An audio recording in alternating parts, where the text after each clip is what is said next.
on a stretch of tarmac on the west coast of Scotland. Team JLB, confirm all cars are good to go, please. For the first time ever, a team of automotive experts will attempt to create something extraordinary. Woo! We have a runner! A wildly ambitious experiment to find out how drivers react. Rolling in the F-150. And vehicle safety systems respond. There is no take two. Real-life, multi-vehicle crash test. What the hell's that? Oh my God! What's going on? But how do you design such an experiment? We can't put people in the cars because we're creating a massive collision. Yet keep everyone safe.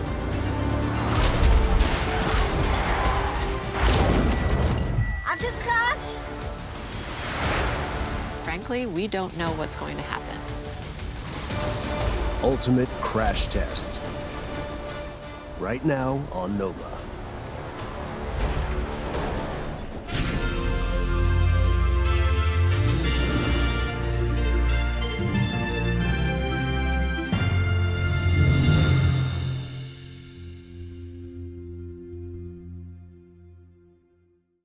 As an American-based supplier to the construction industry, Carlisle is committed to developing a diverse workplace that supports our employees' advancement into the next generation of leaders, from the manufacturing floor to the front office. Learn more at carlisle.com.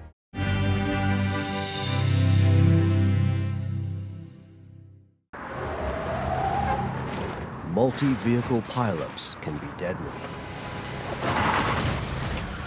Each of these highway crashes is unique, with different causes and different outcomes. But analyzing these events is difficult. Forensic crash investigation can only study the aftermath of these deadly incidents by picking through the debris left behind. They rarely get to see exactly how the crash unfolded. But what if there were a way to scientifically study something this unpredictable, complex, and dangerous? To stage a real-life, high-speed pileup without putting anyone in harm's way. Such an experiment could produce an unprecedented amount of data on cars and their drivers.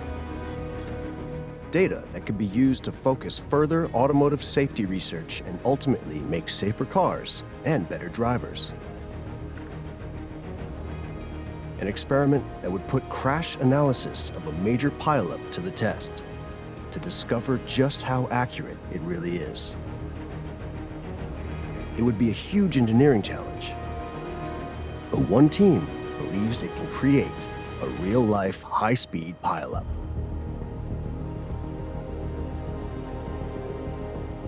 It's never been done before. It's full of technical challenges that we have to overcome, but there will definitely be something to learn from the event as it unfolds.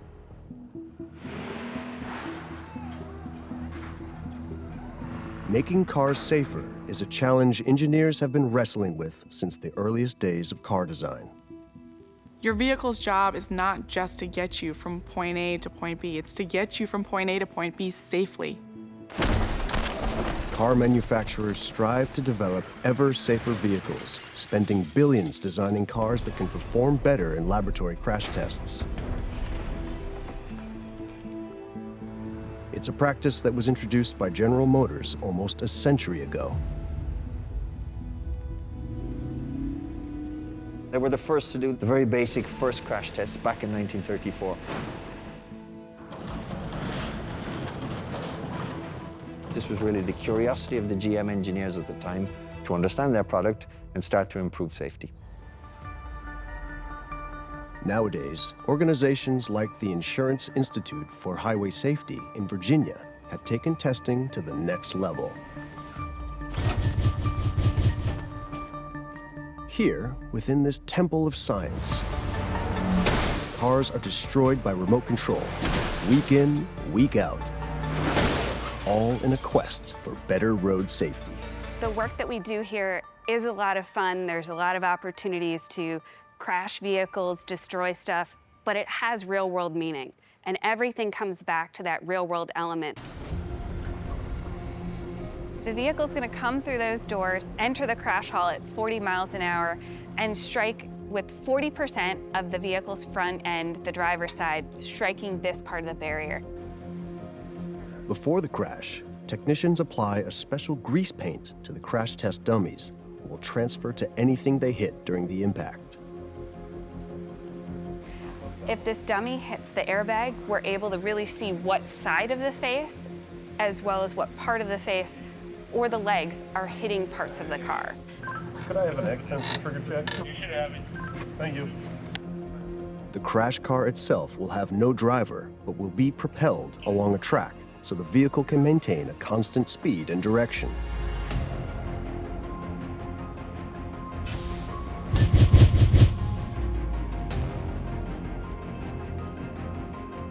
Charging is complete. Test commences in 3, 2, 1.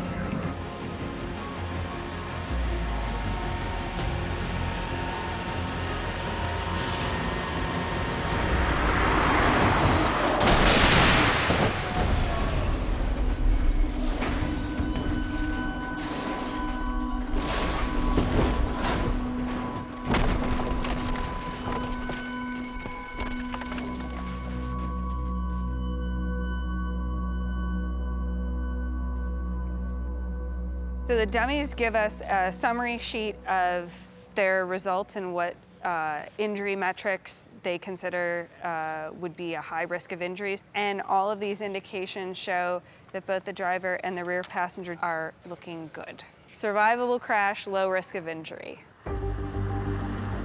The data collected from single-car laboratory crash tests help inform ever safer vehicle design. But how does this compare to this? So the beauty of a lab-based crash test is everything is controlled, everything is repeatable. But unfortunately, the real world is not a laboratory, and there are many, many variables. So I think that's the limitation of the lab. It's almost too good. Which is where James Brighton comes in. He's head of the Advanced Vehicle Engineering Center at Cranfield University, 50 miles north of London. He wants to run an experiment that will combine the crash lab with the real world by adding real drivers to a real crash.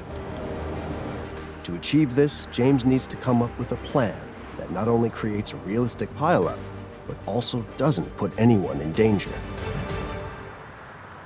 This idea of a multi-vehicle collision isn't new. However, the scale of this is really very large. We need some very advanced systems that are going to work to create the collision, but also we need some very advanced systems to be able to capture it. This experiment has several aims. It will investigate how different cars fare in a multi-vehicle high-speed crash, analyze how ordinary drivers react when in such a nightmare situation, and put forensic crash investigation to the test to see how accurate current accident analysis really is. All with the objective of improving our knowledge and understanding of multi-car pileups and making roads safer for all of us. But can James and his team rise to the challenge? The automobile has created a lot of freedom, but we have created this machine which kills people. And we have a duty to try and reduce its impact and improve safety now and in the future. A multi-vehicle pileup needs multiple vehicles. So James's first job is to select the cars he wants to crash. 8 cars will take part in the pileup, each with a different size, weight, wheelbase, and engine layout, selected to match the randomness typical of a real-world pileup.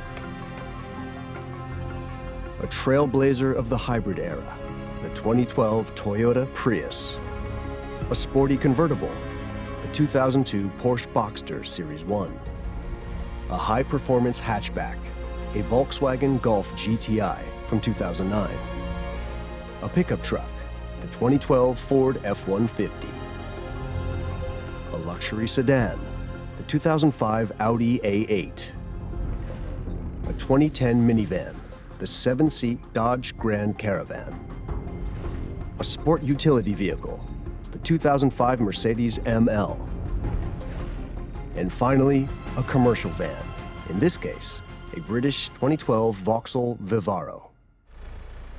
The cars all have very interesting characteristics in terms of their size and their mass. And so we want to try and represent a nice, broad scope of cars that would be representative of a modern highway environment. 4 of the cars will be driven by experts from James's team. Mark, Aisha, Pete, and Chun Hui. The other 4 drivers are to be specially selected from the great motoring public. I've had a few accidents over the past few years. I would say I'm behind the wheel 7 days a week easily. People that can't drive or shouldn't be driving, they irritate me like the most. I don't think there should be speed limits on M25. I'll get you to A to Z real quick. After an intensive selection process, examining driving style, experience, and psychological suitability, the team chooses 4 drivers. First up is American surfer, 57-year-old Tito.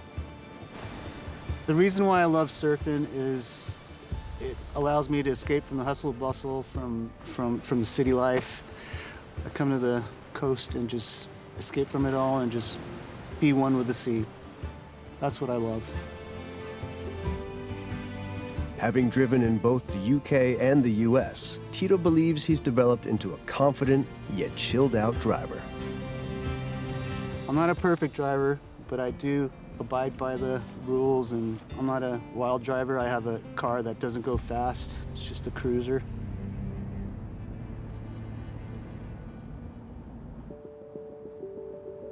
The next driver is the least experienced road user. My name's Caitlin. I live in Liverpool and I'm 19. I've been driving now for around 6 to 7 months. In the US, there are about 25 million drivers aged between 17 and 24, roughly 10% of the total. And this age group is involved in more fatal accidents than any other.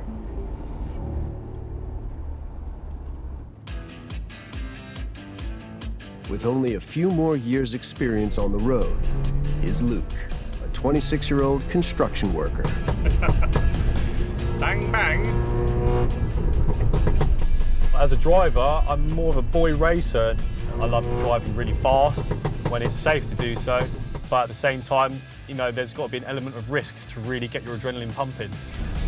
In the US in 2022, young male drivers were more than twice as likely to be involved in a fatal accident than young female drivers. The final driver is 66-year-old care worker and grandmother, Lynn. Make right. Right.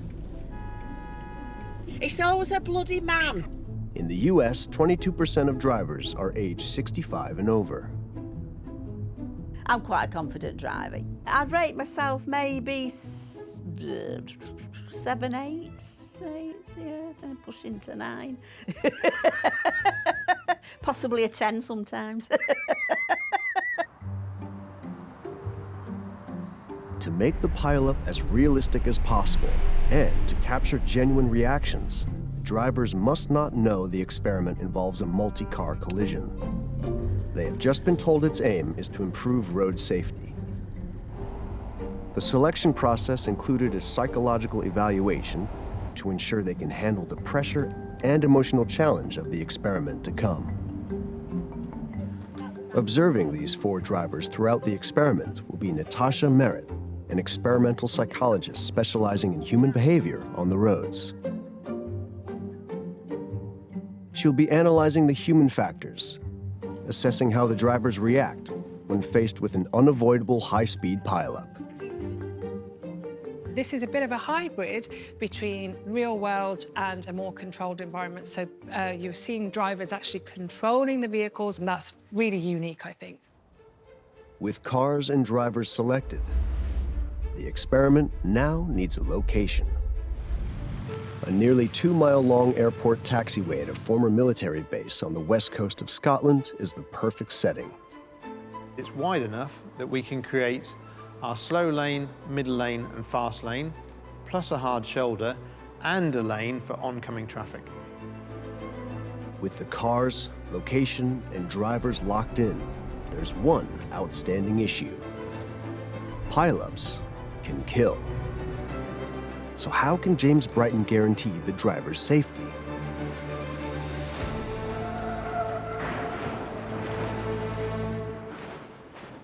So essentially, we can't put people in the cars because we're creating a massive collision, which sounds obvious, but that's our starting point. James's plan to keep the driver safe is to adapt his fleet of cars so that each one can be driven remotely. 8 small city cars will be transformed into control pods, sending signals from a safe distance to the cars on the track. These signals will trigger actions like turning, accelerating, and braking. But for this to work, cameras, radio links, and robotics need to be fitted.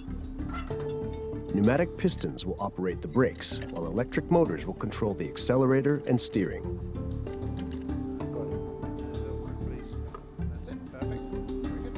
So the person in the pod will press the brake pedal.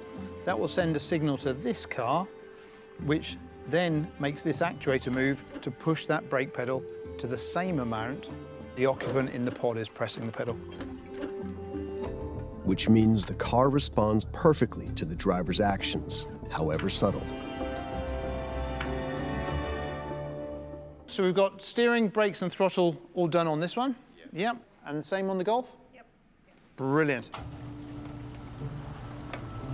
They now need to transform the fleet of compact 2-seater smart cars into control pods.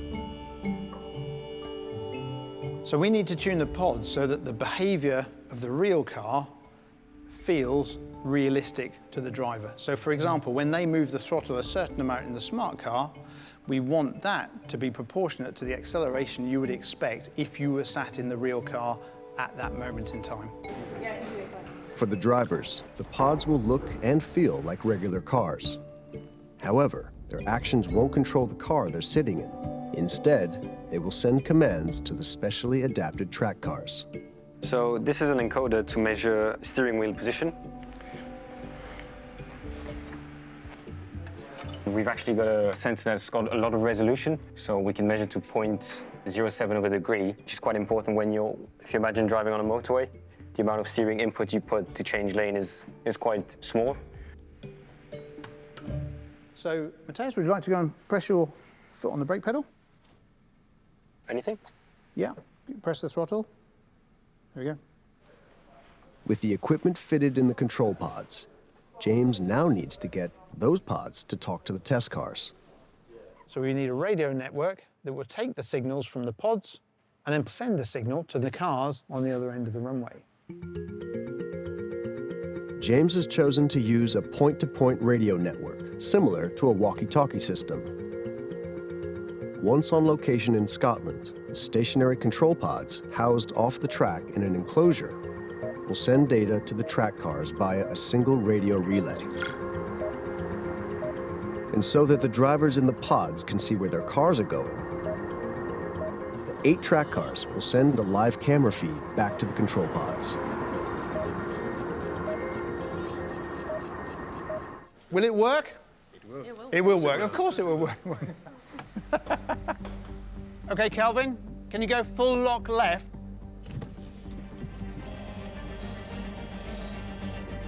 And full lock right? Now, really quickly like that. Perfect.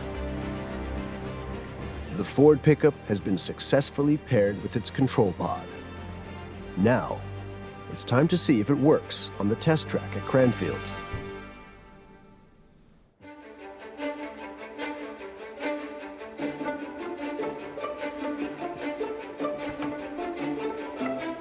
Exciting, isn't it? It's good, isn't it? Yeah.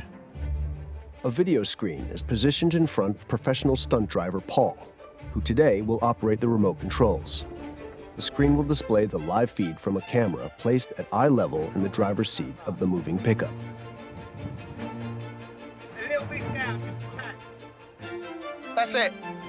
Perfect. Okay, tracker's clear and live. Okay, we're in first gear. So moving off in 3, 2, 1, go. It's looking good. So when you get to the end, Paul, turn tightly and come down the middle. Yeah, okay.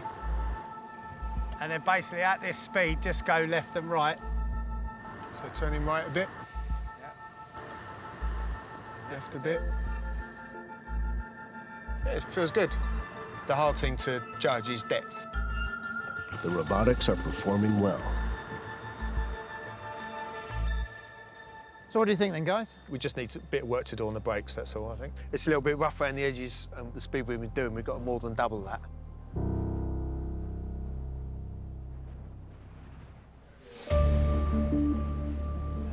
Part of the experiment is to study how the cars themselves fare in a crash. Black box recorders will provide huge amounts of data.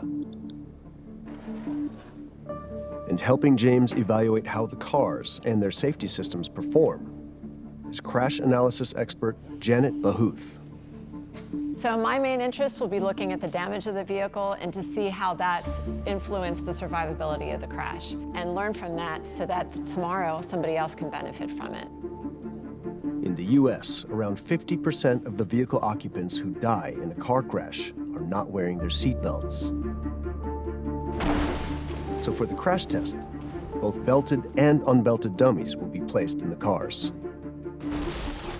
For me, the most important safety feature in our cars these days is the seatbelt. It's that seatbelt that is going to be your lifesaver. So what causes pileups in the real world? The causes of crashes are really complex. It's not just a single factor like speed or weather or distraction. It's often many factors coming together. Going too fast for the conditions is a common feature of pileups. So in February of 2021, in the Fort Worth area on Interstate 35, there was a chain reaction crash. About 133 vehicles were involved in the crash, multiple fatalities, half a dozen people died, numerous people injured. One of the likely factors in this horrific pileup was black ice. All of a sudden, they're in an uncontrollable situation. And once they hit the ice, there is no stopping.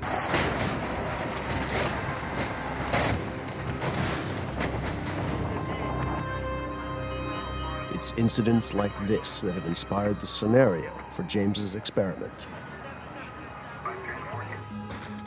His plan is to replicate the conditions of icy roads for the crash.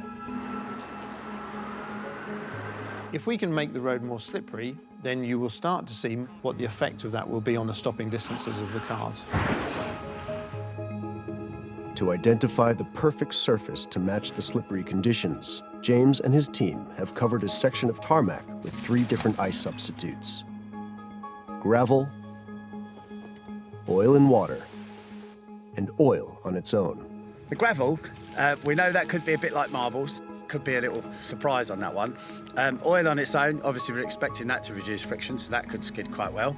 However, I am kind of pointing more towards the oil and water, if I'm brutally honest. But I could be wrong. But which surface most closely replicates the stopping distance on an icy road? To find out, stunt driver Paul will drive at a moderate 40 miles per hour, then hit the brakes when his car reaches each surface. First up, oil. Okay, Paul, so right lane, just the oil. In 3, 2, 1, action.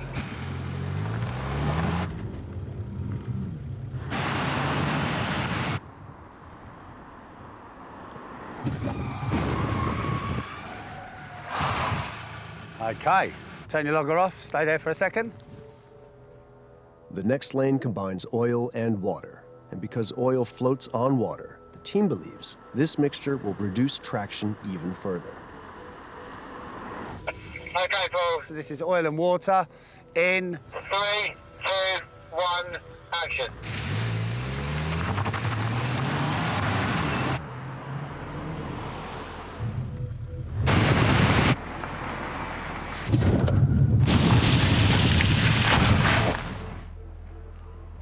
Blimey.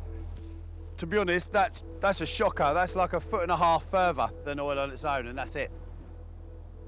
Neither option has come anywhere close to providing the reduced friction the team needs, so they are now pinning all their hopes on the loose gravel. Okay, Paul, stand by. So it's gravel lane. Ready, and 3, 2, 1, action.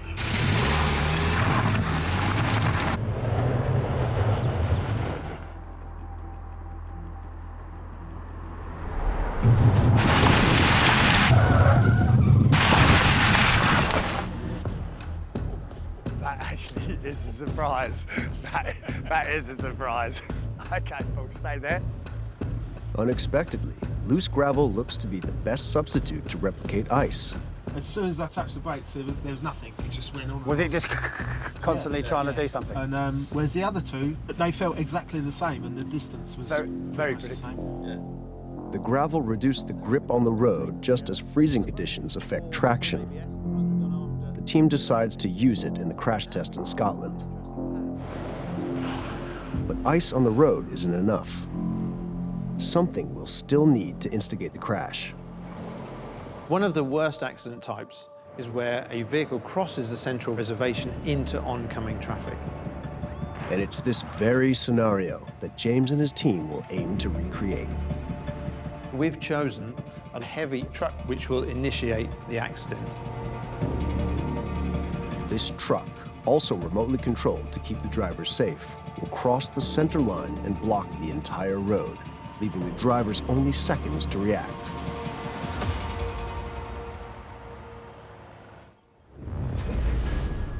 With all the vehicles now fully prepped, drivers chosen, and a mechanism for the crash decided upon, the team is ready to stage the multi-car pileup.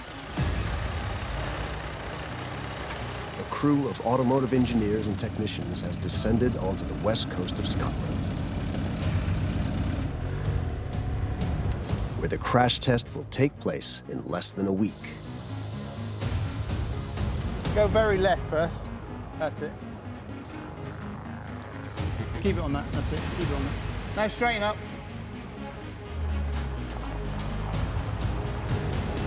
For the unsuspecting drivers, the true nature of the experiment will only become clear once their remote-controlled cars are barreling down this. This taxiway is available to the crash team for a week. After that, they'll lose access. But for now, it's been transformed into a nearly 2-mile stretch of highway, with white lines, a shoulder, and highway-grade barriers designed to contain the crash.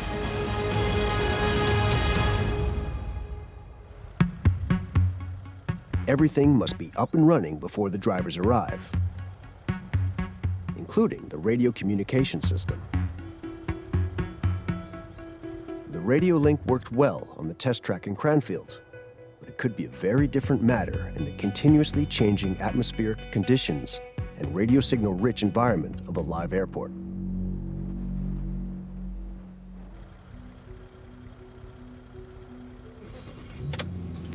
Okay. You're in drive. The Audi is the first car to be tested.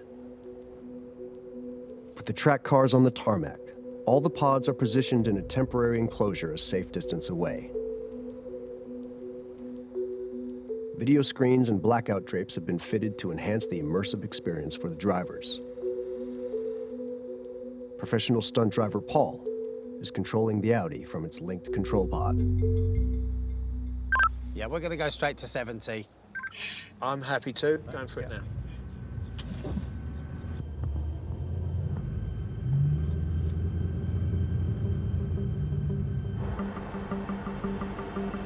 It's moving. I'll give him that.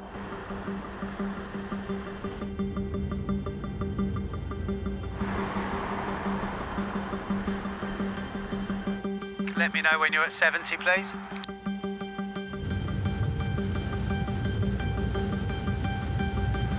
At 70. 70. Excellent. Thanks, guys. 70. Whoa! Woo! We have a runner! The remote-controlled Audi has achieved the target speed on its first attempt. It's a milestone for the team. But then, hang on, we had a stop. Yeah, we just had a stop, Kim. It's not responding. No. the Audi has automatically engaged its brakes, a critical failure. James needs to figure out what the issue is and get the whole pack running before he loses access to the test highway. Kim, I've just e-stopped it. Can you just come up to the car and just have a quick check, please? They meticulously inspect data from the test run to try and understand what happened. For safety, the cars are programmed to automatically apply the brakes if the radio signal is disrupted, suggesting that there was a loss of communication. So the car has to be able to communicate continuously with the pods or the base stations here, or they will stop. Clearly, it's a massive issue if we're doing a drive along the road and one of the cars stops. Soon, they zero in on the airport's high-powered navigation beam as one of the likely causes of the dropout. One of the challenges of this site is that it's an airfield and there are some active navigational beacons relatively close to the area. They're completely different frequency, but they're really high power. The radio's trying, but when they drop out for several seconds. We can't work reliably, it's not safe. This level of uncertainty could jeopardize the whole experiment before it's even begun. So, obviously we can't change location. You know, is there another radio solution? We tried filters, it helps, but this radio's not enough. This is a devastating blow to the experiment. The loss of radio communication isn't just a glitch, it's a fundamental failure. And it leaves James with no choice. He'll have to cancel the crash test and return to Cranfield University. It became fairly obvious our only solution really was to say, okay, we need to postpone this. That's a pretty disastrous thing to have happened. But I think our mission had always been to create the best system we could. And if putting a pause into it is the way to do that, then clearly from our perspective, that's the optimal choice.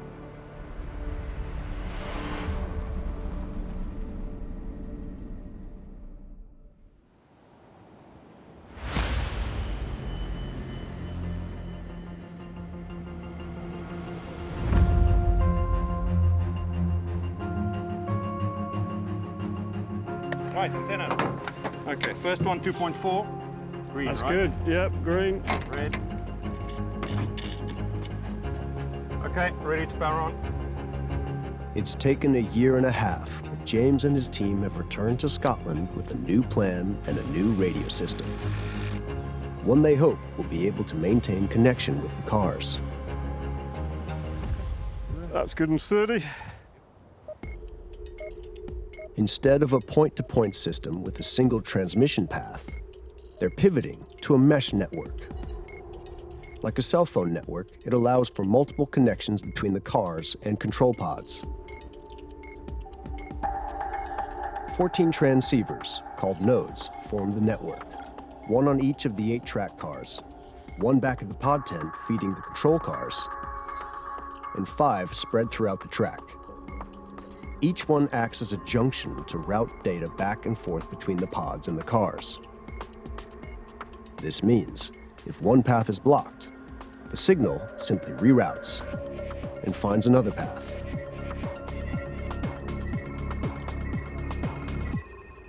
Green light on it. Yeah, green is good.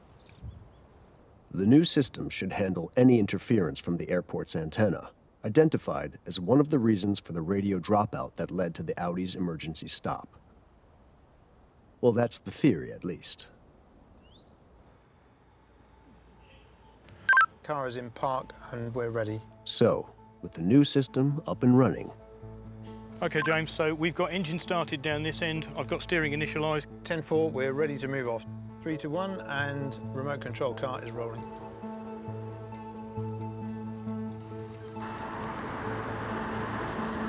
Need more left-hand lock, more left-hand lock.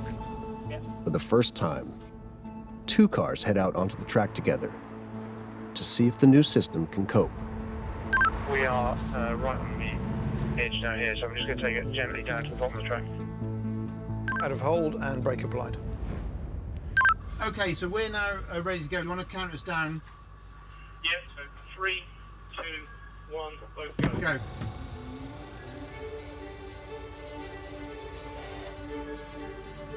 If either car loses communication, it could kill the experiment once again. But this time, there'd be no coming back for another try. Oh, nice. That looks gorgeous, by the way.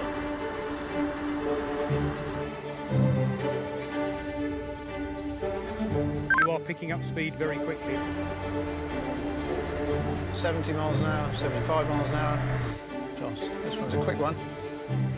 James and team driver Matty have complete control over the fast-moving cars. Robotics and the new radio system are working perfectly. A big relief. It's kind of magic. The system that we've gone to has got this greater robustness, and so it just means we can let the cars run. This is what happy looks like. Okay, James, free to come back in your timer. Okay, Kim, we'll come back in exit 1, over.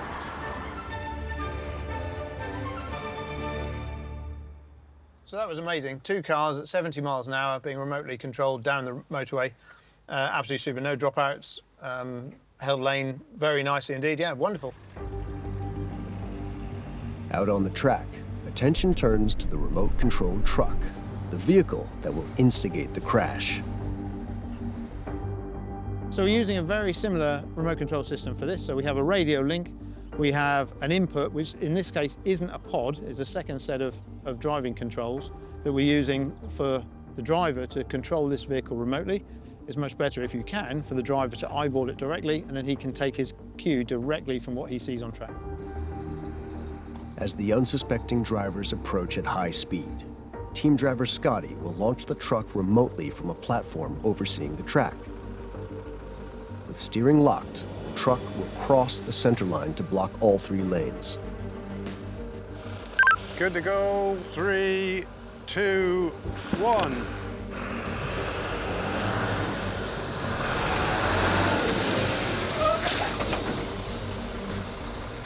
So Scott, how did that look? It's pretty good, actually. Yeah, we couldn't get any closer to that barrier. Perfect. It's Absolutely about perfect. 6 seconds to this line. Yeah.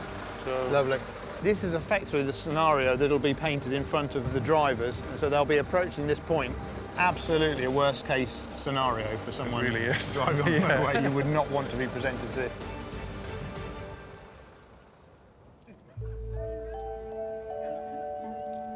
The next step is to pair each volunteer driver with the car that best suits their individual personality and driving style.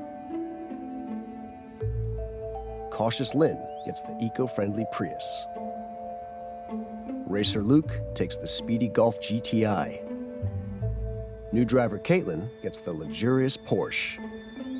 And laid-back surfer Tito is handed the rugged F-150. Now, they need to learn how to drive them.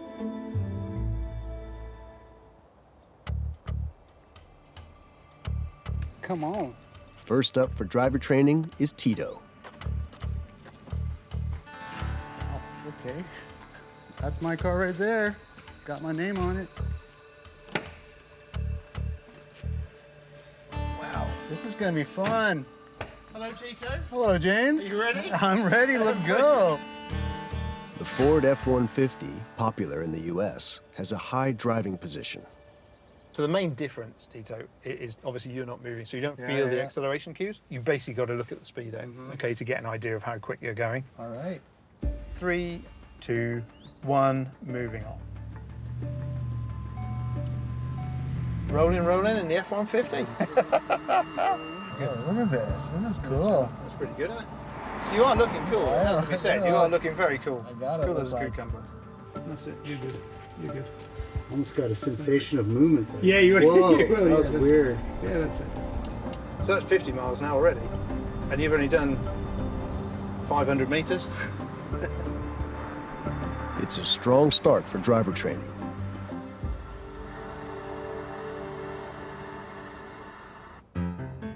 Next up is Caitlin. she's the least experienced of the drivers. Oh, this is weird. My seat's gonna have to come right forward. I can't touch the pedals. The view's weird, isn't it? Very strange. It's quite a quick car, isn't it? It is. It was hard the first go, but the third time around I got my hands around the manoeuvring. The steering was a little bit tough, but it's fun as well. It was exciting. Next on the track is self-styled racer Luke. Honestly, I'm so buzzing. I'm so looking forward to seeing how fast I can go. I want to try and get 100. In the US in 2022, about 49% of drivers surveyed reported exceeding the speed limit by 15 miles per hour on a freeway in the previous month. And 29% of fatal crashes involved speeding drivers. What do you think so far? Insane.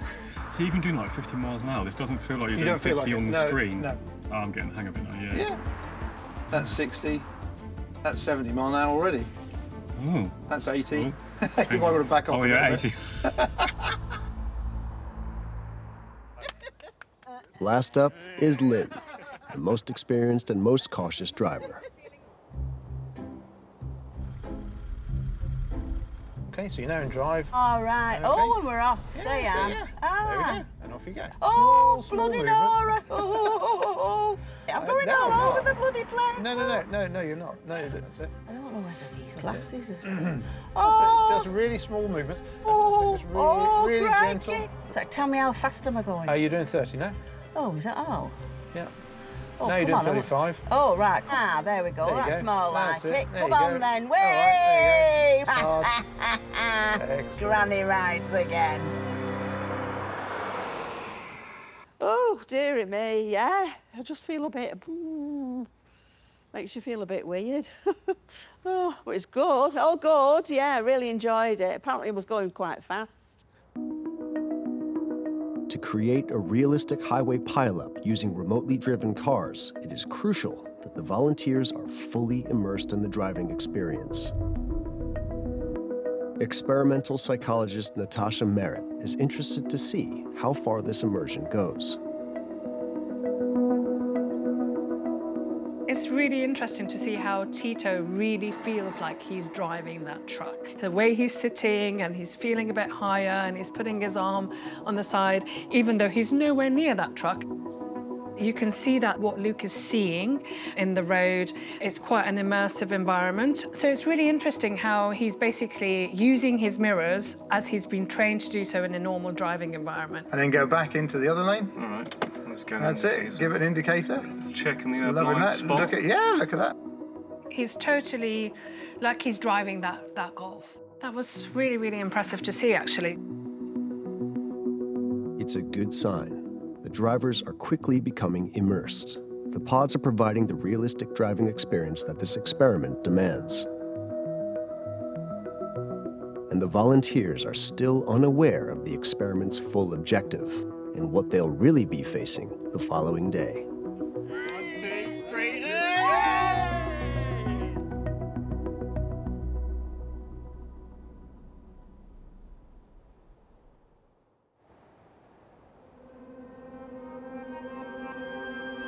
Hundreds of hours of planning and preparation have all built to this point. Now the team will discover if it was worth it. With fewer than 2 hours to go before the final run, and with the drivers off-site, the crash scene is prepared. As so many pileups are caused by snow or ice, the loose gravel selected during the ice simulation test is laid on the track to increase braking distance.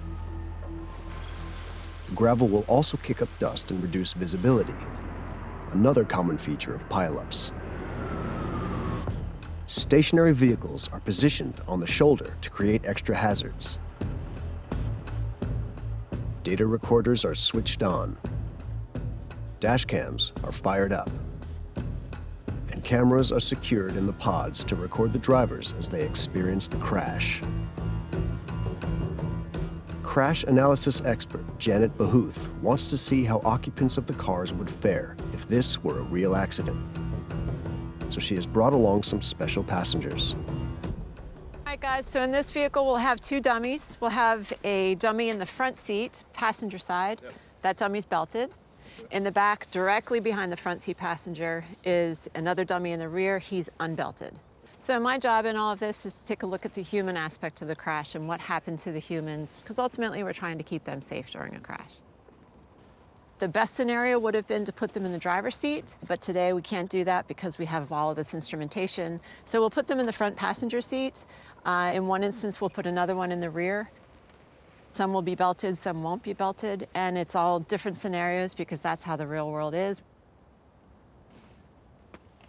That's great. Unbelted, yep. Just prop them up nice. There we go.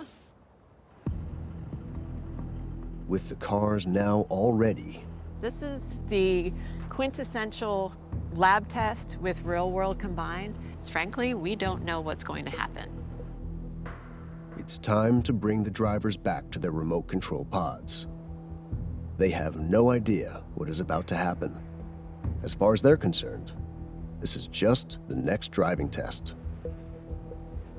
Hello, everybody. Welcome back. Welcome back. Hello. Now what we're going to do is 3 lanes together, okay? So what we want to do is drive up to 70 just as if you're in a motorway situation, and then we're just literally trying to simulate a motorway drive this time.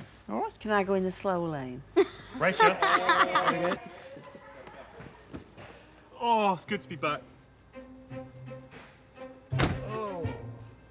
Caitlin, cooey. Yoo-hoo, Diddy, yoo-hoo. All the drivers seem to have bought James's story and are excited to drive as a pack at high speed. Jet, is there a pee-pee harm? I'm afraid there isn't, Lynn. Oh. 4 drivers from the engineering team take the remaining pods. Mark in the Audi and Chun Hui in the Dodge will drive at the front of the pack at highway speeds, while Aisha in the Mercedes and Pete in the white van will bring up the rear. Apex cameras, confirm all cameras are rolling and good to go, please. Apex confirm, green to go.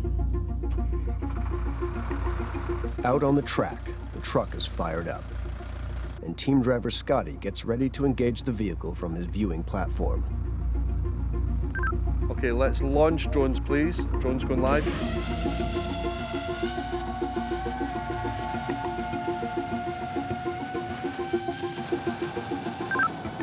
Drones alive. The team is about to find out how the drivers react when a 36-ton truck surprises them by careening across the highway.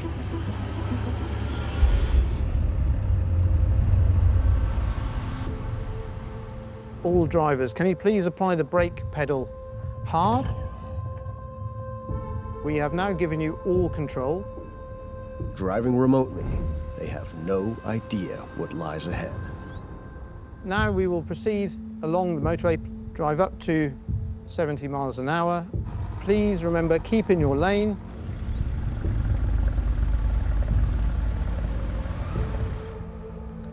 Okay, track is live, cars on the move in 5, 4, 3, 2, 1, action all vehicles.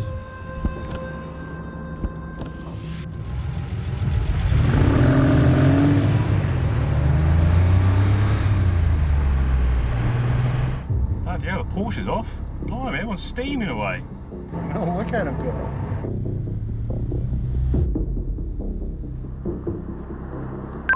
$800 meters. Very good, keep in your lane. 600 meters.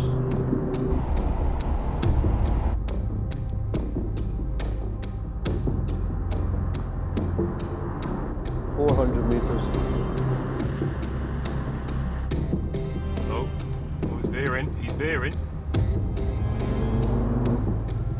Okay, there we go.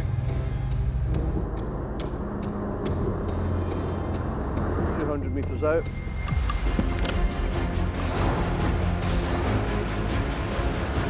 What the hell's that?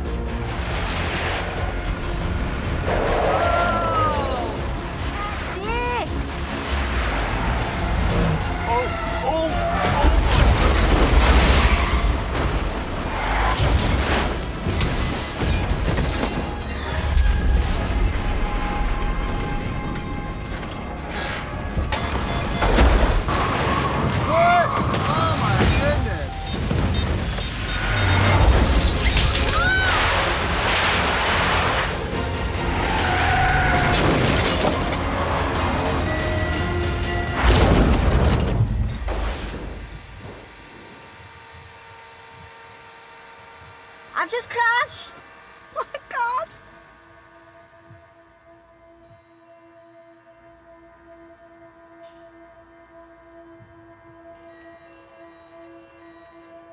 Drivers, there has been an accident on track.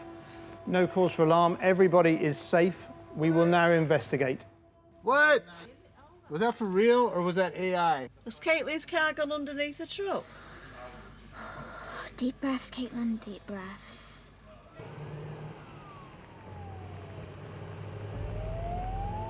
The team has completed the first stage of the experiment, a multi-car pileup with no injuries.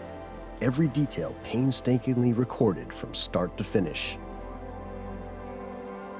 JLB team, please kill cars, over. Team leader James Brighton is now ready to begin the next phase of the experiment. Analyzing the incredible footage, vast quantities of data, crash scene, and witness accounts. Before the cars are sent back to Cranfield University, the team's base, where they'll be further analyzed by automotive engineering students.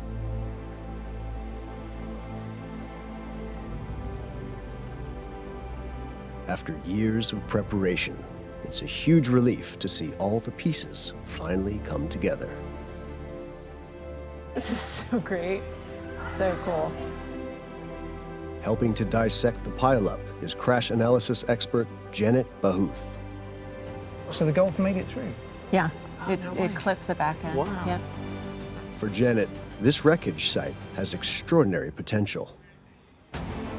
Normally, she only gets to see the aftermath of a real-life crash. But this crash is different. Each vehicle was equipped with black boxes that captured every detail of the event, including speed, impact force, and brake pressure. Plus, with more than 90 cameras recording the entire incident, Janet and her team will have a 360-degree view of how the scene unfolded. I'll tell you what, this is the coolest thing ever. So neat to see this, and to have a video of it the entire way through is fantastic.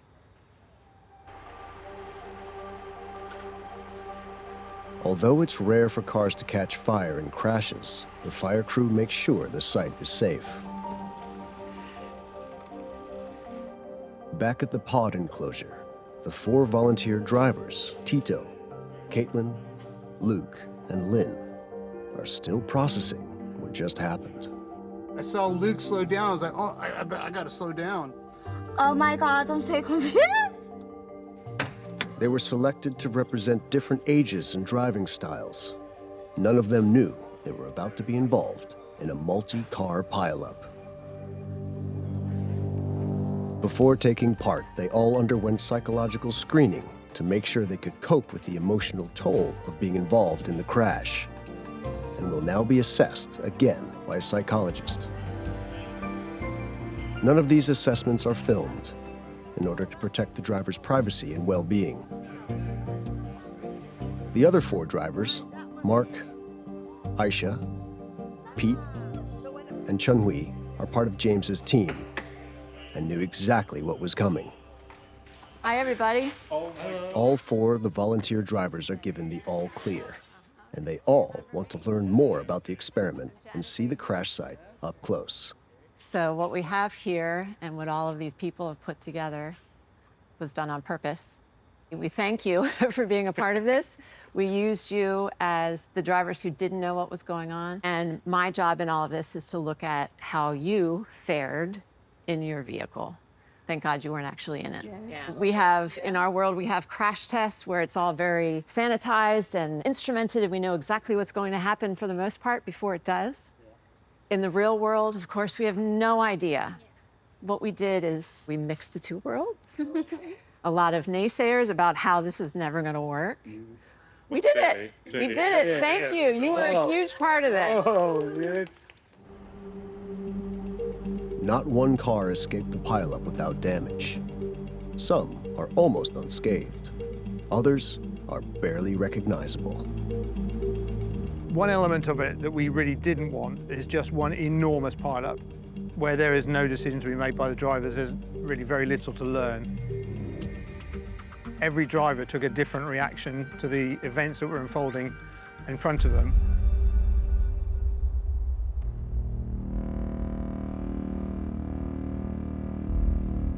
In the real world, every major pileup is carefully investigated to determine what happened.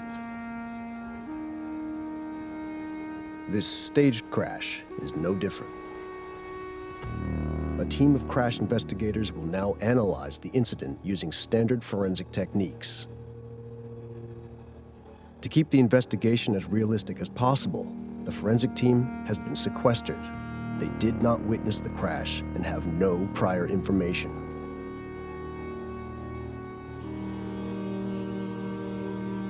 Leading the crash forensic team is former U.S. State Trooper Andy Shelton. So I'm going in blind, and I'll approach this crash as I would any other. I'll work my way to the center of the chaos and try and travel the paths back outward until I can figure out some idea of what's going on and hopefully be able to give you a cogent report at the end of it. Andy spent more than 20 years with the Tennessee Highway Patrol, including time with their critical incident response team, where he responded to hundreds of incidents. But he's never investigated a pileup that's been captured in minute detail by so many cameras. This unique opportunity is a chance to put traditional crash investigation techniques to the test.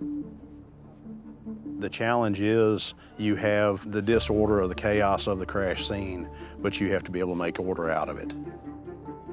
The mantra in forensics is every contact leaves a trace. We're able to use that to figure out how they came into the crash and ultimately what caused it. For the investigation, Andy is pairing up with Marcus Rowe, a former UK police forensic collision investigator. He too saw nothing of the accident. I always wanted to be somebody's lackey. Their first job is to scan and model the entire scene in 3D using LiDAR. Yeah, no, you got line of sight there. LiDAR technology allows investigations to continue long after the wreckage has been removed and roads reopened.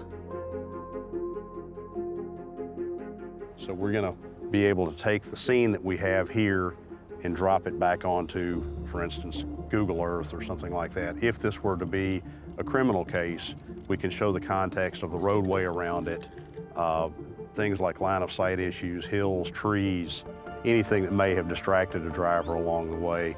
Okay, that's good. With the entire crash scene scanned, the forensic investigation begins. So you can see the pulsing from the ABS on the roadway. And if you look here, Marcus, there's some scuffing here, and then we've got the flat tire scuff from the left front tire. As in the real world, the challenge for the crash investigators is to try and figure out how the pileup unfolded. So this could be undercarriage of the Audi. Yeah, but trailers like this. Janet, who knows exactly how the crash played out, will be able to judge how accurate their conclusions are. Those marks are to the far side tires.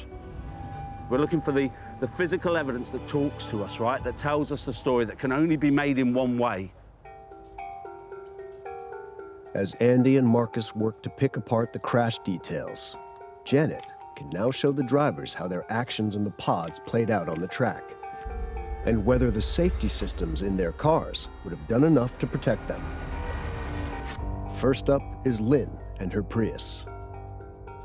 Lynn was driving at the rear of the pack, with team driver Pete following closely behind in the white van. From her position, she's able to spot a problem ahead and quickly brings her Prius to a stop. Whoa! What's bloody happened there? Oh, God. Pete, traveling below the speed limit at 62 miles per hour, plays the role of a distracted driver and crashes into the back of her car. Oh, God. And I thought I was safe. I didn't realise that had happened. Oh, my God. Oh, crying out loud. I didn't think I'd feel like this, and it's not real. But it could have been. Oh. Yeah. Despite the Prius being rear-ended, a built-in safety feature called a crumple zone took the brunt of the damage. Crumple zones are designed to deform under loading so that other areas of the vehicle are better protected in a crash. Your transferring less crash energy to the occupants, and therefore you're reducing the injury risk. Oh, my grandkids have survived. Oh, I know. Let's go take a look. Data from the onboard crash recorders registered an impact of 22.5 G when the Prius was rear-ended by the van. To put that in context, astronauts experience up to 4 G during takeoff. The goal is always to keep the occupant cabin intact. And so you want to dissipate those crash energies elsewhere in the vehicle. This helps to reduce damage to these important areas of the vehicle that could lead to things like fires or leaks or other failures. This is what's underneath. This is Crumple zones are designed to absorb forces of around 20 G. The 22.5 G impact has totally crushed the trunk space and led to a deformation of the rear cabin. What injuries would I have sustained, do you think? So it's hard to say, but I think you might have some bruising, abdominal bruising from the seatbelt.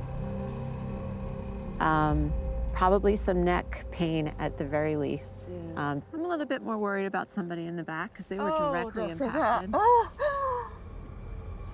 The rear of the car has crumpled up to the back seats, highlighting the intense force the Prius experienced. However, the deformation inside the rear passenger cabin was minimal, meaning severe injuries would have been unlikely. Still, the importance of wearing a seatbelt in the rear seat couldn't be clearer. Your babies weren't in there. You're good. Hey? They were No, not I in know, there. I know. They were Oh, not in God, there. Imagine if they were. I know. So I never thought I'd feel like this. I thought it was just a game. Do you know what I mean? But it's like real. Yeah. It's not, but yeah, God, it's really got me. Flaming Nora. The Prius is a hybrid car. If damaged, the battery could catch fire, posing an additional risk to occupants and first responders.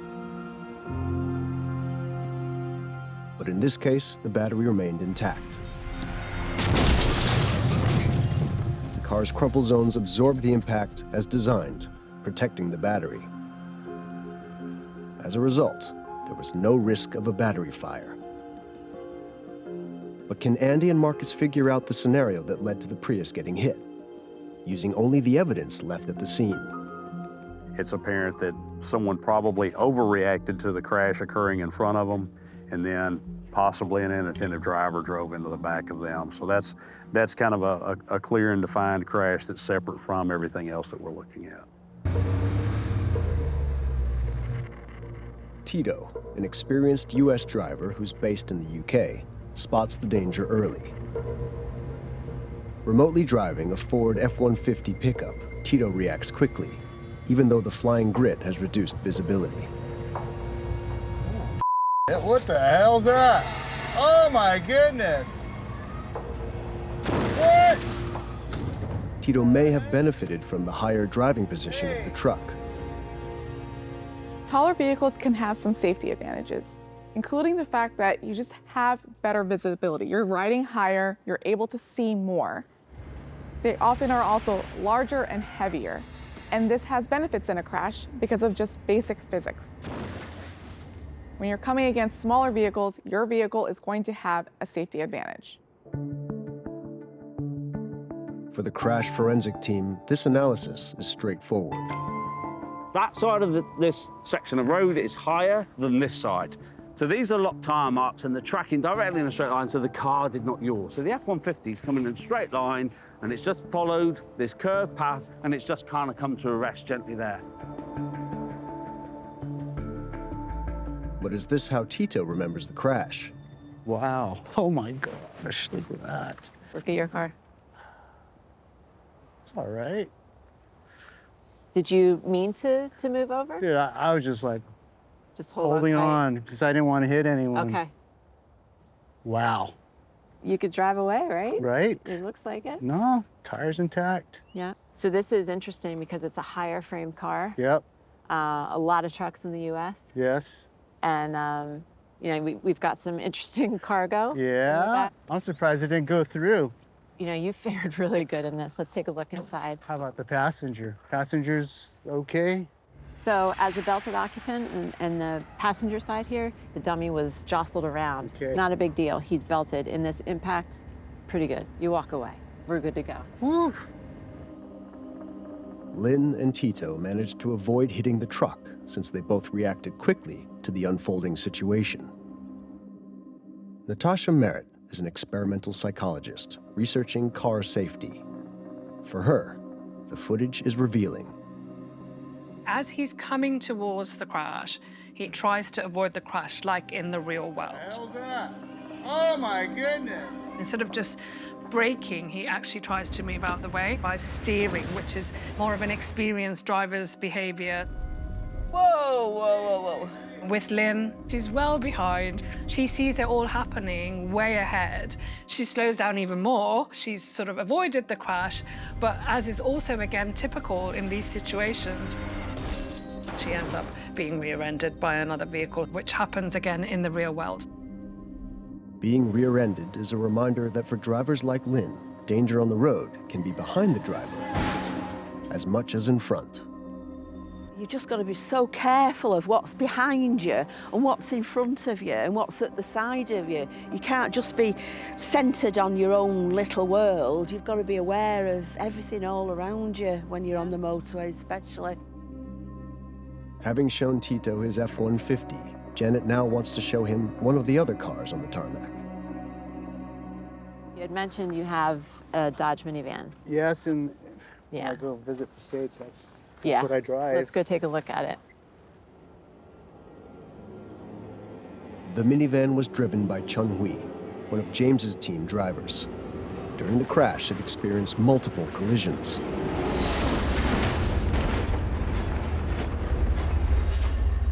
And from the wreck, it's clear a major safety device came into play. Airbags. The airbags used in today's cars originated in Japan in 1964. So a Japanese engineer called Kobori-san came up with the idea of using a chemical impellant to create a controlled explosion and generate a lot of gas in a very short time. Later, airbags were developed to inflate in around 30 milliseconds and were introduced into high-end vehicles in the 1970s. Today, they're a standard safety feature in every new car. But they have their limitations. Airbags are designed to deploy once during a crash.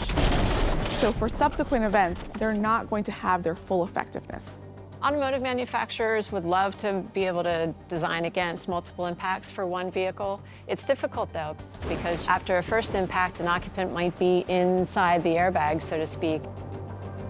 If the same airbag deploys a second time while an occupant is already cushioned against it, the controlled explosion could injure rather than protect. The occupants of this minivan would have encountered this problem since it experiences multiple impacts.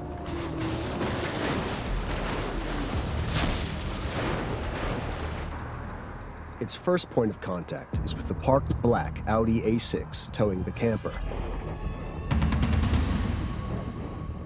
It's at this point the front airbags inflate. But then, it slams into the parked blue Ford C-Max, cannoning the C-Max into the tractor-trailer's cabin. Here, the minivan's side airbags deploy. It then smashes into the tractor cabin itself and finally collides sideways with the truck's trailer.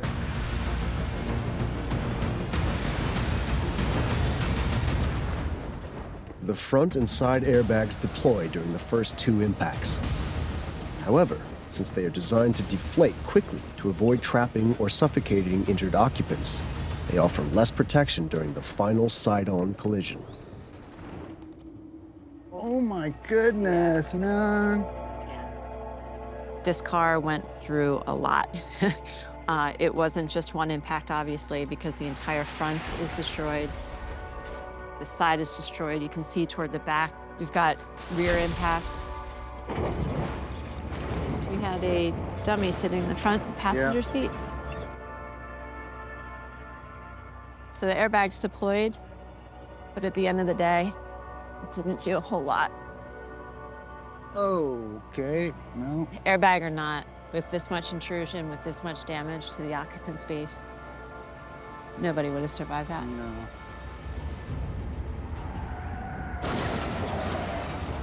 My goodness, just shocking that within just seconds, really, seconds, a solid thing turns into a crushed piece of metal.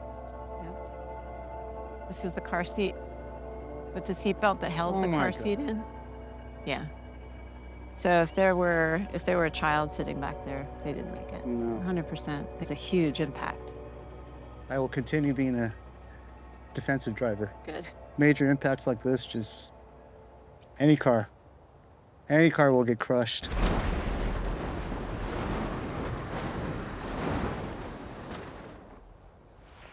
But can Marcus pick apart the clues in the crushed metal?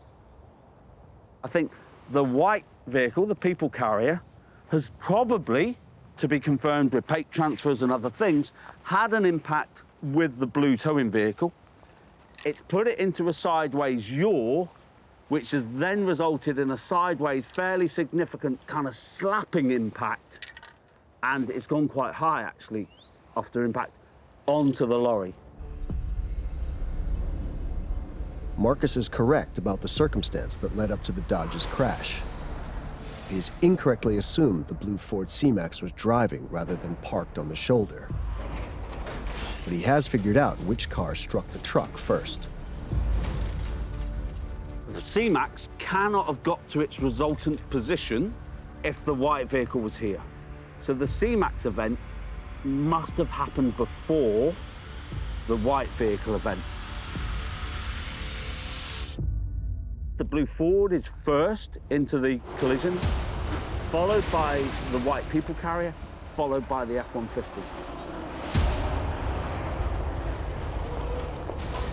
That's what the evidence is telling me at this point.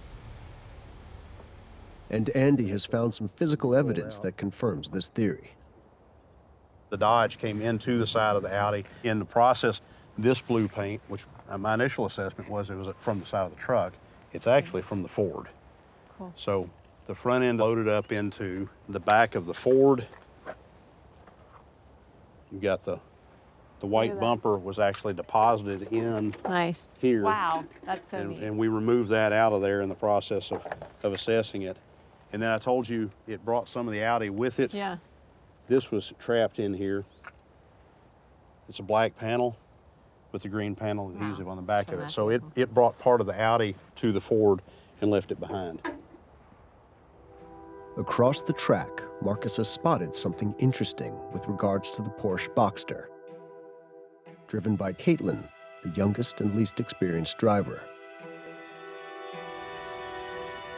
So if you kind of stand quite close to me and look down the line here, you can hopefully see these two fairly clear tire marks. They start in this lane and then they come into this kind of area next to this barrier. You can see the black marks of the driver's side tyres coming up onto the barrier. And they come increasingly up until the sidewall of the tyre actually makes a really significant mark on the lower edge of the barrier. And at about the same time, there's contact on the barrier with the wing mirror. Marcus has perfectly described the contact Caitlin's Porsche made with the barrier without having seen it happen. I can't see it. What is going on? I've just crashed. So we've got the route of the Boxster really well nailed down, and we also know the driving behaviour of the Boxster. We don't know the speed at this point, but we do know there's really good early observations, there's avoiding action, and there's heavy braking. So we can say, you know, that driver's awake, they're on it, you know, they're taking avoiding action. Sure, they've ended up making contact, but at quite an early stage and quite a good distance back, they have reacted to the impending danger ahead of them. What is going on? Caitlin comes to a stop about 25 feet from the tractor trailer. But then she accelerates directly into the back of it. Why? Oh my God. Wow. Not so beautiful car anymore, huh? It is, what a shame, but what the hell? I don't know how I managed that. I don't know how I've ended up under there. That is bad. That is really bad. Wow. Describe what you remember, though, as you came down. So what I frequently remember is just a big cloud of smoke. I don't recall seeing that. I didn't see the lorry at all. But I remember I did put my foot on the brake and I did accelerate a little bit to get out of the smoke. The video evidence suggests that Caitlin may have reacted to the sporty Mercedes ML, driven by team driver Aisha, speeding past her as she remained in the right-hand lane. In the UK, this is the fast lane and a dangerous place to be stationary. Caitlin does just stop. She's obviously in shock. The smoke is coming in. She's really not sure what she should do. And then she is actually still seeing that she should move out of the way and get herself out of that situation. All happened so fast. Yeah. It was like just a big blur, but honestly, I'm gobsmacked. I'm gobsmacked. So you ended up not having enough momentum, enough velocity to actually go under. Yeah. Which is probably very good. Yeah. So would I have been safe or? I think you'd be okay. Wow. Obviously shaken, maybe some bruises from the seatbelt, but you would have walked away okay. Wow. Yeah. Caitlin would have survived the crash due to one of the simplest of safety features, the humble seatbelt. The 3-point seatbelt has saved more lives than any other car safety device. First invented in 1951 by Americans Roger W. Griswold and Hugh DeHaven, the modern side-buckled version was created by Swedish engineer Niels Bohlin and Volvo in 1959. Rather than trying to make money out of this invention, Bohlin and Volvo actually gave the technology to the rest of the world. So not only did Niels Bohlin save millions of lives, he never sought to make a penny out of his invention. The point is to spread the crash forces over the strong parts of the body, like the chest and the pelvis. Modern-day seatbelts have advanced technologies like pre-tensioning and load limiting. What these features do is they help to remove the slack out of the seatbelt system. At the end of the day, the best thing that you can do is put your seatbelt on. The seatbelt is still the most effective way to reduce your risk of injury in a crash. You did pretty well. I'm very surprised that it would have been okay because there's no roof or nothing on it. So in my mind, I was sort of thinking I might have flew out or something like that. If you are unbelted, that's a distinct possibility for sure. If you're belted, you're literally unbelting yourself and you're walking away. Wow. You did great in this car for sure. Well, don't underestimate us young drivers.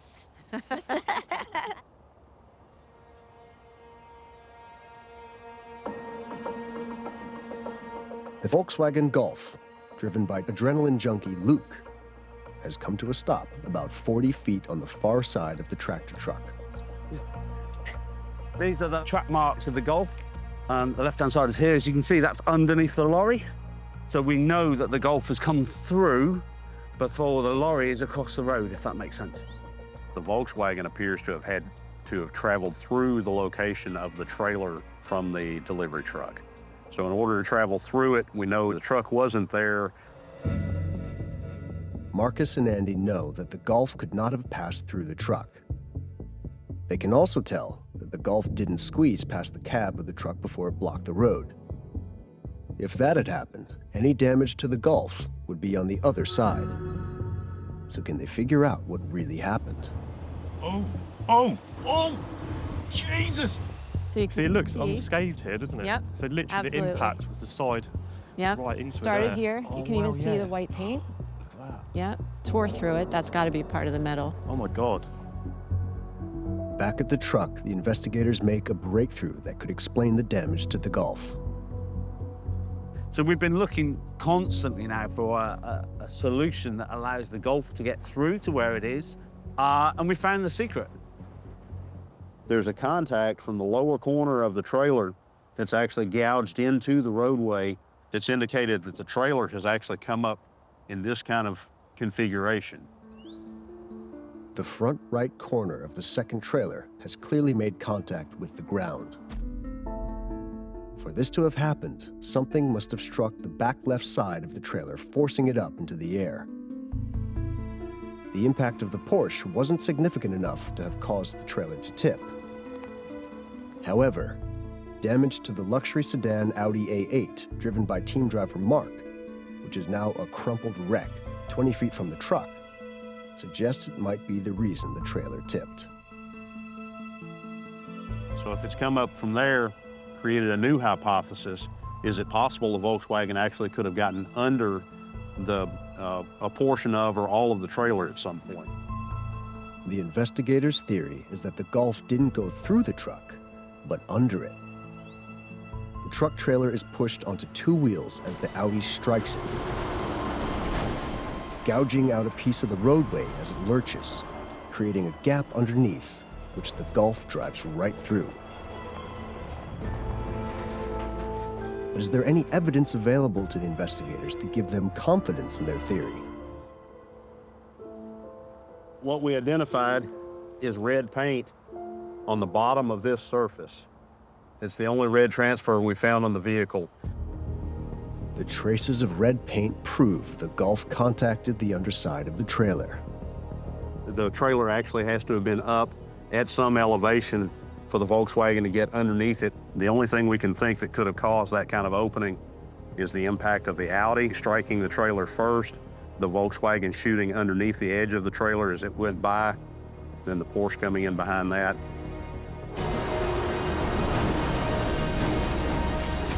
Using the LiDAR scans to remove the smoke from the crash scene, it's possible to visualize how the Golf squeezes under the trailer at the very moment the Audi forces it onto two wheels, leaving gouge marks on the tarmac. A 1 in a million set of circumstances that could have saved the driver's life. This scenario explains the extensive damage to the Audi. Primary direction of force is directly through basically the tip of the steering wheel, which is kind of the worst place for a driver to be. I wouldn't expect to see very good condition on this one. Yeah. We've got so much intrusion, his legs are crushed. It's probably not survivable. It also explains the much lighter damage to the Mercedes ML, driven by team member Aisha. As the truck's coming back down, the black Mercedes catches the corner of the door that's swinging. It flattened the left front wheel, which has left a low tire scuff all the way to the final rest location of the Mercedes. We've got ABS brake indication, actually once we get into the grass, but no evidence of braking out in this area on the part of the Mercedes. And what about the passengers in the Mercedes? Before the crash, Janet installed 2 crash test dummies. One was belted, and one was deliberately left unbelted. The car caught a glancing blow off the rear door of the truck. Both the belted and unbelted passengers would have been shaken, but unharmed. This time,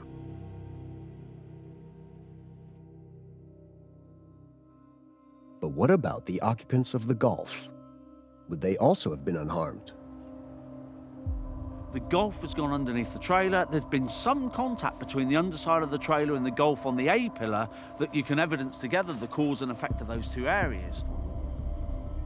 While the driver's airbag was deactivated to accommodate the robotics, the passenger's airbag could have deployed, but didn't. And Janet has a theory as to why. The impact came so high on the car, the airbag sensors are down on the bumper area. It may have missed it. The sensors might not have picked it up. The team won't be able to confirm this theory until the Golf is returned to Cranfield University and the airbag data is analyzed. The damage to the Golf may appear minimal, but the dummy inside tells a different story. Before the experiment, Janet applied colored grease paint to the mannequin's head. paint traces left on the car reveal where the dummy struck hard surfaces during the crash, providing clues about the injuries this passenger would have received. Let me show you something. That is so close, isn't it? Well, it's not just so close, he hit it. He actually struck the car. The red paint, you can see it. Oh, yeah. That is insane, isn't it? Yeah. The black box data, once fed into a crash simulator, confirms what the grease paint is already revealing. And the results are sobering. The brief but substantial contact with the trailer causes the forward pillar to buckle, striking the passenger on the head. How injured was the person in it then? That's going to be a severe head trauma. There's no doubt. The Gulf's pillar may have buckled only a few inches, but if that force had been transferred to the passenger's head, the injury could have been fatal.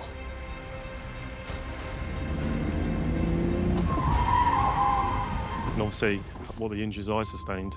For you, maybe some head trauma. No. Yeah. Really puts it into perspective, doesn't it? You don't know what's going to happen and the injuries that you sustain. So, yeah, it's just, don't know what to say, really. We're happy you weren't actually in there. Yeah, no, of course.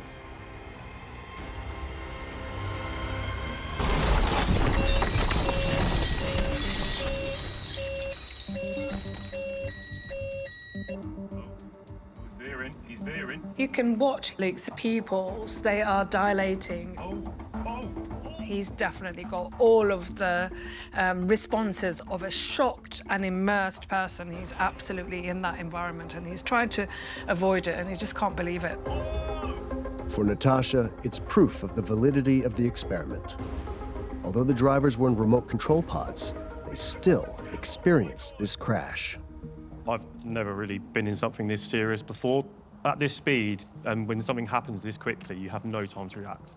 It really is quite a scary situation to be in. I probably will drive a bit more differently, be more cautious as well, cautious of other people, especially on the motorway. According to crash analysis expert Janet Behuth, of the volunteer drivers, only Luke would have faced the possibility of serious injury. Tito, Caitlin, and Lynn, more than likely, would have been able to walk away. Although that's not the case for drivers from James's team. While Pete in the white van and Aisha in the Mercedes would have survived. If Chun-Hui had actually been in the Dodge and Mark in the Audi, their impacts would have likely been fatal. As for the cars parked on the shoulder, those in the towing vehicle took a heavy hit, but would most likely have survived. However, anyone still in the Ford C-Max may well have lost their lives, confirming that the safest option is to exit a parked car on the shoulder to avoid any potential collisions.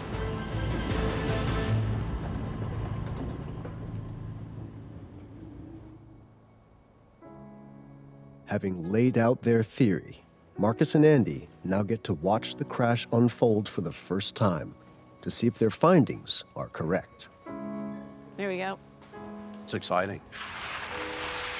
Some cars were slower, some cars were faster. Truck comes over. Wow. You see it? See the trailer come up? Yeah. Hey, look at the Porsche. She stopped and then drove inside of it.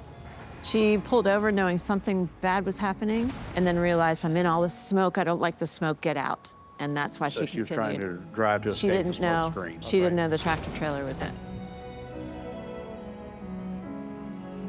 The blue car that really didn't make any sense how it had interacted was stationary. Stationary, Yeah, absolutely. but that, we always had a question mark. Had a question over the physics for As that. the physics of the that's- rotation on it. Yeah. So that answers a lot of questions. The stationary blue C-Max aside, Andy and Marcus very accurately deduced the individual elements of this complex incident, proving the value of their methods and experience. Coming out here, of course, I didn't know what to expect. Got here, and it was a heck of a crash. Big mess, spread out over an immense distance. We worked all the way through it. We had come to a relatively solid hypothesis. I was like the kid with the answers to the tests. Right. And I watched you guys, and I saw what you were doing and how you were looking at everything. The magic happened when you picked up the corner of the back trailer. It broke open the whole case for you guys. Yeah. It was fantastic to see that. I was so excited. There was no way the Volkswagen could have gone through the truck. Right. It had to go under the truck. Yeah. Having the ability to go back in at the tail end and watch the video, what transpired, to see what I ascertained in the field and how it compared to what actually occurred was really mind-boggling in this case, because we were so close to what had actually transpired without ever looking at any data. We're able to show that what we do in the field helps us to find the truth so that we can speak the truth and defend it later.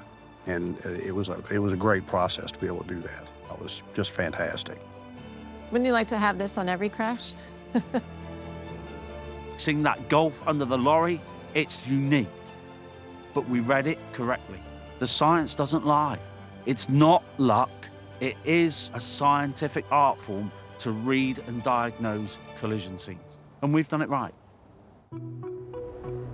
But what of the rest of the experiment? What has this high-speed pileup revealed about the vehicles themselves? All the vehicles are interesting in themselves, not only because of the vehicle, but because we've got the data, we've got the footage, and we know exactly what happened to them. What's the first thing you notice here? The driver's seat is not where it should have been. Exactly. We brought all of the vehicles back to the university, and we're now starting to use them to teach the next generation of automotive and motorsport engineers. We hear consumers complain all the time that, like, A pillars and B pillars are getting bigger and bigger. Yeah. Visibility is getting worse. But clearly, if that had been smaller. It's interesting that the airbags haven't gone off on the passenger sides. Yeah. James and his team have now analyzed the black box data from the Gulf and uncovered a possible reason why Luke's passenger airbag didn't deploy. A set of circumstances that ultimately would have led to serious injury or even death. The deceleration rate was much less than 5G. The deceleration was simply too low to trigger the airbags, so they simply didn't deploy. The Dodge highlighted a drawback common to many vehicles when it slammed side-on into the tractor-trailer. It's far more significant to have a side-on high-energy impact than it is to have a front-on high-energy impact. Front and rear crumple zones save lives, but these are harder to build into the sides of cars. But what really stands out is that while cars can be engineered to be safer and safer, there is still a weak link in the chain. You cannot 100% protect the driver from every scenario. And so the driver has to be vigilant of what they're doing at all times. There is an interaction between humans and systems. So yes, our cars are getting safer, but the roads are much more complex.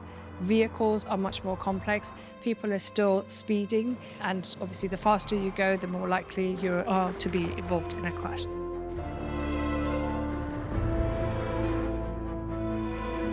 The human element brings with it poor driving and speeding, leading to severe and potentially fatal accidents. Oh! But is there a solution? For true safety, perhaps the ultimate answer will eventually be to remove the driver from the equation completely. The future of vehicles is really going to be autonomous systems embedded into cars so that they have a better awareness of their surroundings than the human within them. But nonetheless, you are still within a road environment where lots of things can happen, and protecting yourself from those risks is really paramount for road safety. Until autonomous vehicles become the norm, the fight goes on. Engineers will continue to design around humans to build safer and safer cars to cope with the random, complex nature of real roads and real drivers. Bringing the human element in and getting their reaction really does help us to understand how the cars and the human as a combined unit behave in this situation. After experiencing the crash and examining the damage done to their cars, the volunteer drivers are eager to see how the experiment really unfolded and how it compares to their recall of the event. I did not see that lorry at all, even though it's bright blue, it's massive, I didn't see it. This is the first time they have seen the entirety of the crash. The dashcam and drone footage reveals just what they went through in crystal clear detail. There we go. It happens so quick. Boom, boom. Look at the white Dodge. Oh my It literally God. clips the caravan first, then spins. Look at Luke. Whoa, look at you there, Luke. Yeah, look at the trailers, it comes up. Oh. So I hit like the underside almost. Ah, right. You went through that little bit there, didn't you? There's red paint underneath. Oh, Yeah. So that is like lucky timing, I'd say. Yeah, it was. And that's me skidding. Tito coming up. That's me on the brakes. Watch the Mercedes come in. Whoa! Oh my God. Yeah, and there's me. It's just you stop and then you just slowly go arms Oh. go into the trailer. It was like brain fog, I think. So were you just panicking? And you thought, oh yeah, he's going off, someone will go off as well. So you tried to follow him then, haven't you? Yeah. And I'm all the way up here. But as long as I survived and my passengers did, that's the main. Well, we're all alive and we're all That's there the to main. tell the tale. Well, take what you learned from here. You'll remember it. Gonna remember it the rest of my life. 100%. Yeah. Yeah. You're a great crowd. And as a memento, don't forget. Take your license plates. Thank you. Absolutely. Hey, thank you very much. Thank you. It's a fridge magnet. All right, nice to meet you. Safe driving. Let's go.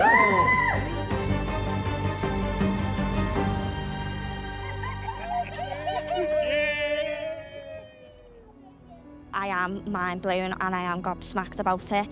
It's such a scary situation, and obviously stuff like this happens on a daily basis. It does just take that one car to cause chaos. Goes to show it doesn't matter how good you are as a driver, you could be the best driver in the world and have so many plans or exit routes, but there's only so much you can do, like planning you can do. There could be other people around you, especially on the motorway. You have no control in that situation. I am really careful, maybe sometimes too careful, but it doesn't matter how careful you are, you can still be in a really serious crash. It's definitely going to stay with me. It's definitely impacted me in how I drive in the future. Creating a unique experiment like this opens a window to what we might be missing with those lab tests. And how can we now look at improving the future design of vehicles so that we all drive around in a much safer manner? I hope that people watching this program will get a lot out of it to change behavior, to slow down, to wear seatbelts, to not be distracted, and hopefully the message for safety really just outshines everything.